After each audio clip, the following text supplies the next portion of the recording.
अगला विषय है दक्ष की 60 कन्याओं का विवाह। दक्ष और वीरिणी के यहाँ देवी शिवा का अवतार। दक्ष द्वारा उनकी स्तुति तथा सती के सद्गुणों एवं चेष्टाओं से माता पिता की प्रसन्नता ब्रह्मा जी कहते हैं, देवर्षे।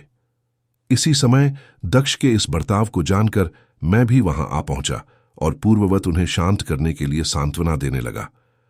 तुम्हारी प्रसन्नता को बढ़ाते हुए मैंने दक्ष के साथ तुम्हारा सुंदर स्नेहपूर्ण संबंध स्थापित कराया। तुम मेरे पुत्र हो देश, मुनियों में श्रेष्ठ और संपूर्ण देवताओं के प्रिय हो। प्रेम से तुम्हें देखकर मैं फिर अपने स्थान पर आ गया। तदनंतर प्रजापति दक्ष ने मेरी अनुनय से अपनी पत्नी के गर्भ से 60 सुंदर कन्याओं को जन्म दिया और आलस्य रहित हो धर्म आदि के साथ उन सबका विवाह भी कर दिया। मुनीश्वर, मैं उसी प्रसंग को बड़े प्रेम से कह रहा हूं, सो सुनो। मुने, दक्ष ने अपने 10 कन्याएं विधिपूर्वक धर्म को ब्याह दी। 13 कन्या कश्यप मुनि को दे दी। 27 कन्याओं का विवाह चंद्रमा के साथ कर दिया। भूत, बहुपुत्र, अंगिरा तथा कृशाश्व को उन्होंने 2-2 कन्याएं दी और शेष 4 कन्याओं का विवाह है उन्होंने ताक्ष्र, अरिष्टनेमी के साथ कर दिया। इन सब की संतान परंपराओं से तीनों लोक भरे पड़े हैं। विस्तार भय से उनका वर्णन नहीं किया जाता। कुछ लोग शिवा या सती को दक्ष की ज्येष्ठ पुत्री बताते हैं, दूसरे लोग उन्हें मंझली पुत्री कहते हैं तथा कुछ लोग सबसे छोटी पुत्री मानते हैं। कल्प भेद से यह तीनों मत ठीक है। पुत्र और पुत्रियों की उत्पत्ति के पश्चात प्रजापति दक्ष ने बड़े प्रेम से मन ही मन जगदंबिका का ध्यान किया, साथ ही गदगद वाणी से प्रेम पूर्वक उनकी स्तुति भी की। बारंबार अंजलि बांध नमस्कार करके वे विनीत भाव से देवी को मस्तक झुकाते थे। देवी शिवा संतुष्ट हुई और अपने प्रण की पूर्ति के लिए मन ही मन यह विचार किया कि अब मैं वीरिणी के गर्भ से अवतार लूं। ऐसा विचार करके जगदंबिका दक्ष के हृदय में निवास करने लगी। मुनिश्रेष्ठ, उस समय दक्ष की बड़ी शोभा होने लगी। फिर उत्तम मुहूर्त देखकर दक्ष ने अपनी पत्नी में प्रसन्नतापूर्वक गर्भाधान किया। फिर दयालु शिवा दक्ष पत्नी के चित्त में निवास करने लगी। उनमें गर्भधारण के सभी चिन्ह प्रकट हो गए। तात उस अवस्था में वीरिणी की शोभा बढ़ गई और चित्त में अधिक हर्ष हो गया। भगवती शिवा के निवास के प्रभाव से वीरिणी महामंगल रूपिणी हो गई।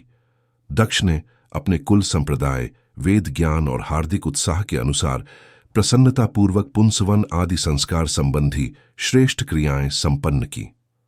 उन कर्मों के अनुष्ठान के समय महान उत्सव हुआ। प्रजापति ने ब्राह्मणों को अपनी इच्छा के अनुसार धन दिया। इस अवसर पर वीरिणी में देवी का निवास हुआ जानकर श्री विष्णु आदि सब देवताओं को बड़ी प्रसन्नता हुई। उन सब ने वहां आकर जगदम्बा का स्तवन किया और समस्त लोगों का उपकार करने वाली देवी शिवा को बारंबार प्रणाम किया। वे सब देवता प्रसन्न चित्त हो दक्ष प्रजापति तथा वीरिणी की भूरी भूरी प्रशंसा करके अपने स्थान को लौट गए। नारद, जब 9 महीने बीत गए तब लौकिक गति का निर्वाह कराकर 10वें महीने के पूर्ण होने पर चंद्रमा आदि ग्रहों व ताराओं की अनुकूलता से युक्त सुखद मुहूर्त में देवी शिवा शीघ्र ही अपनी माता के सामने प्रकट हुई। उनकी अवतार लेते ही प्रजापति दक्ष बड़े प्रसन्न हुए और महान तेज से देदीप्यमान देवी को देख उनके मन में यह विश्वास हो गया कि साक्षात वे शिवा देवी मेरी पुत्री के रूप में प्रकट हुई हैं। उस समय आकाश में फूलों की वर्षा होने लगी और मेघ जल बरसाने लगे। मुनेश्वर, शिवा के जन्म लेते ही संपूर्ण दिशा में तत्काल शांति छा गई। देवता आकाश में खड़े हो मांगलिक बाजे बजाने लगे। अग्निशालाओं की बुझी हुई अग्नि सहसा प्रज्वलित हो उठी और सब कुछ परम मंगलमय हो गया। वीरिणी के गर्भ से साक्षात जगदम्बा को प्रकट हुए देख दक्ष ने हाथ जोड़कर नमस्कार किया और भक्त भाव से उनकी बड़ी स्तुति की। बुद्धिमान दक्ष की स्तुति करने पर जग माता शिवा उस समय दक्ष से इस प्रकार बोली। माता वीरिणी न सुन सके। देवी बोली, प्रजापति, पुत्री रूप में मुझे प्राप्त करने के लिए मेरी आराधना की थी। मनोरथ आज सिद्ध हो गया, तुम कुछ तपस्या के करो। उस ऐसा कहकर देवी ने अपनी माया से शिशु रूप धारण कर लिया और शिशुओं का भाव प्रकट करती हुई वे वहां रोने लगी। बालिका का रुदन सुनकर सभी स्त्रियां और दासियां बड़े वेग से प्रसन्नतापूर्वक वहां आ पहुंची। पुत्री का अलौकिक रूप देखकर उन सभी स्त्रियों को बड़ा हर्ष हुआ। नगर के सब लोग उस समय जय जयकार करने लगे। गीत और वाद्य के साथ बड़ा भारी उत्सव होने लगा। पुत्री का मुख देकर सबको बड़ी प्रसन्नता हुई। दक्ष ने वैदिक और कुलोचित विधिपूर्वक अनुष्ठान किया, ब्राह्मणों को दान दिया, दूसरों को भी धन बांटा और यथोचित गान और नृत्य होने लगे। भांति भांति के मंगल कृतियों के साथ बहुत से बाजे बजने लगी। कुछ समय बाद दक्ष ने समस्त सद्गुणों की सत्ता से प्रशंसित होने वाली अपनी उस पुत्री का नाम प्रसन्नतापूर्वक उमा रखा। तदनंतर संसार में लोगों की ओर से उसके और भी नाम प्रचलित किए गए। सब के सब महान, मंगलदायक तथा विशेष हैं, समस्त दुखों का नाश करने वाले हैं। वीरिणी और महात्मा दक्ष अपनी पुत्री का पालन करने लगे तथा वह शुक्ल पक्ष की चंद्रकला के समान दिनों दिन बढ़ने लगी। उत्तम गुण उसमें उसी तरह प्रवेश करने लगे। उसके बाल चंद्रमा में भी समस्त मनोहारी कलाएं प्रविष्ट हो जाती हैं। दक्ष कन्या सखियों के बीच बैठी रहती, तब अपने भाव में निमग्न होती थी, तब भगवान शिव की मूर्ति को चित्रित करने लगती थी। मंगलमय सती जब उचित सुंदर गीत गाती, हर एवं रुद्र नाम लेकर भगवान शिव का स्मरण किया करती थी। सती की तपस्या से संतुष्ट देवताओं का कैलाश में जाकर भगवान शिव का स्तवन करना ब्रह्मा जी कहते हैं, नारद, एक दिन मैंने तुम्हारे साथ जाकर पिता के साथ खड़ी हुई सती को देखा। वह तीनों लोकों की सारभूता सुंदरी थी। उसके पिता ने मुझे नमस्कार करके तुम्हारा भी सत्कार किया। ये देख लोक लीला का अनुसरण करने वाली सती ने भक्ति और प्रसन्नता के साथ मुझको और तुमको भी प्रणाम किया। नारद, तदनंतर सती की ओर देखते हुए हम और तुम दक्ष के दिए हुए शुभ आसन पर बैठ गए। तत्पश्चात मैंने उस विनयशीला बालिका से कहा, सती, जो केवल तुम्हें ही चाहते हैं और तुम्हारे मन में भी एकमात्र जिनकी ही कामना है, उन्हें सर्वज्ञ जगदीश्वर महादेव जी को तुम पति रूप में प्राप्त करो। जो तुम्हारे सिवा दूसरी किसी स्त्री को पत्नी रूप में न तो ग्रहण कर सके हैं, नए करते हैं और न भविष्य में ही ग्रहण करेंगे, वही भगवान शिव तुम्हारे पति हों। वह तुम्हारे ही योग्य हैं, दूसरे के नहीं। नारद, सती से ऐसा कहकर मैं दक्ष के घर में देर तक ठहरा रहा। फिर उनसे विदा ले मैं और तुम दोनों अपने अपने स्थान को चले आए। मेरी बात को सुनकर दक्ष को बड़ी प्रसन्नता हुई। उनकी सारी मानसिक चिंता दूर हो गई और उन्होंने अपनी पुत्री को परमेश्वरी समझकर गोद में उठा लिया। इस प्रकार कुमारोचित सुंदर लीला विहार से सुशोभित होती हुई भक्तवत्सला सती जो मानव रूप धारण करके प्रकट हुई थी, कुमार अवस्था पार कर गई। बाल्यावस्था बिताकर के युवावस्था को प्राप्त हुई सती अत्यंत तेज एवं शोभा से संपन्न हो संपूर्ण अंगों से मनोहर दिखाई देने लगी। लोकेश दक्ष ने देखा कि सती के शरीर में युवावस्था के लक्षण प्रकट होने लगे हैं। तब उनके मन में यह चिंता हुई कि मैं महादेव जी के साथ इनका विवाह है कैसे करूं। सती स्वयं भी महादेव जी को पाने की प्रतिदिन अभिलाषा रखती थी। अतः पिता के मनोभाव को समझकर वह माता के निकट गई। विशाल बुद्धि वाली सती रूपिणी परमेश्वरी शिवा ने अपनी माता वीरिणी से भगवान शंकर की प्रसन्नता के निमित्त तपस्या करने के लिए आज्ञा मांगी। माता की आज्ञा मिल गई। अतः दृढ़तापूर्वक व्रत का पालन करने वाली सती ने महेश्वर को पति रूप में प्राप्त करने के लिए अपने घर पर ही उनकी आराधना आरंभ की।